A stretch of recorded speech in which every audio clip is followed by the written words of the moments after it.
I'm here at St James's Park with the Hereford manager, Paul Caddis. Obviously not in the technical area today, but what did you make of Hereford's performance today? I'm really disappointed. I thought that in between both boxes we were okay, but you win games in 36 yards of football and weren't anywhere near good enough in our own box, and I don't think we had a shot on target, which is really, really poor. We had two strikers. We went quite attacking with two strikers. We had Babs, who's scored a lot of goals and a lot of assists, and we're disappointed. We are. You can keep the ball for 3-4 minutes at a time, but if you're not going to affect the game, then what's the point? So I'm really, again, that word, I'm disappointed, I'm upset, I'm angry, the players are angry, but yeah, not a great afternoon. It just seemed a bit subdued to me. There doesn't seem to be a spark.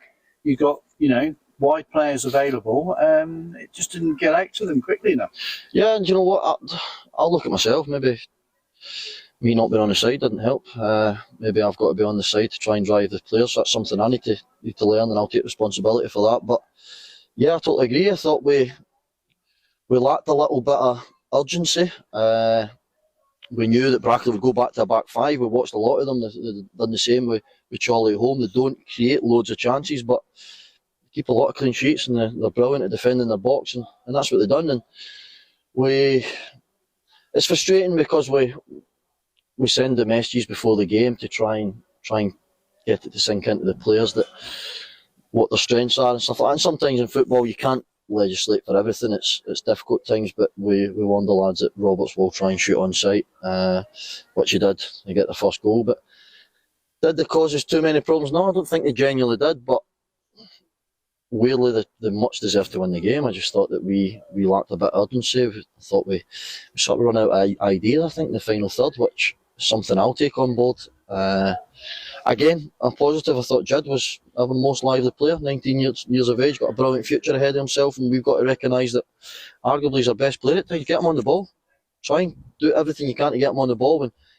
And if you get him on it and people double up on him, then where's the space in the pitch? Because somebody else is doubling up on him, so let's find the spaces. So, yeah, disappointed, but trying to keep the positive mentality there that if you'd asked me at the start of the season, if 6 games to go, if we be honest, probably need to win 4 of them. 70 points to say gets you there. We need 4 wins, but I'd have bit your hand off for it. I genuinely would have.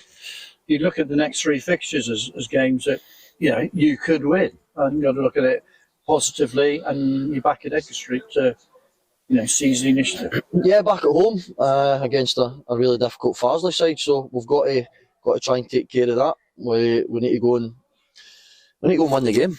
I'm not going to sit here and try and dress it up. We need to go and win the game. I'd rather, again, I said I think it was after Peterborough or whenever it was, I'd rather be rubbish for the next 6 games and get results. We're at the business end. I'm still learning. I'm still a new manager. We've got a new dressing room, but I just told the players I had a brilliant career. I love my career, but it goes away in the blink of an eye. Like, you've got an opportunity. Let's go and at least embrace it as much as we possibly can. And I just felt today it wasn't through a lack of effort, it was just a lack of urgency. I thought maybe we looked a bit tired, possibly. Maybe, again, I'll take responsibility. Maybe it's a thin squad, but that's what we've got. What's the situation with Paul Downing? Because he came off. Did he turn? Because there's a big chunk come out of the pitch. I wondered if he turned something, sort of twisted something. I think he's felt his hamstring. I've not spoken to him, to be honest. I've been concentrating on other things. I think he's felt his hamstring, which is disappointing because it's happened quite a lot now, and obviously PD will be disappointed as well. But positively, Tope Obade surprised everybody in your team selection, available in the squad, so good to see him back. Yeah, he's only trained once, hence why he got 10 minutes. I didn't want to risk him too much, but it's one of the first things, I'll be honest, one of the first things I said when I come into the dressing room. Tope comes on and he moans at Huddy for 15 minutes, in a positive way. Huddy, I need the ball quicker. Huddy, give us more urgency. Kills, where are you?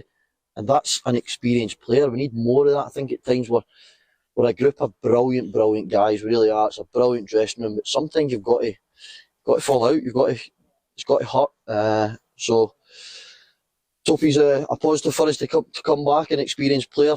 He's been in this situation, so even myself, to lean on guys like that have been in this situation. Rins was here last year at Brackley and made playoffs and knows what it takes. So we've got lads in there with experience. We've got youthfulness. We've got to mix everything. It's just try to find that blend now with 6 games to go.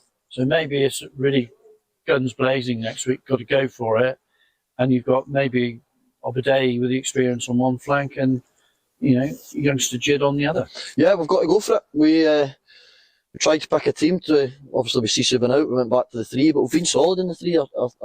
Our results across the season in a 3 have been really, really good.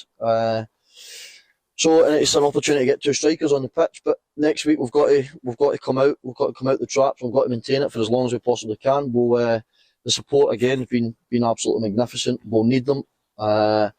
Again, if we can try and repay what they've given us, then we'll. That's the aim. The aim's to try and repay the support. They've given the numbers today again. There's no negativity. They're right behind the team. I think they recognise it. Listen, they're not silly. They're clever. They're clued up. They recognise the challenge in front of us. But it's important that they're there with us, and they are, and we appreciate that. Thanks very much for your time. Thank you.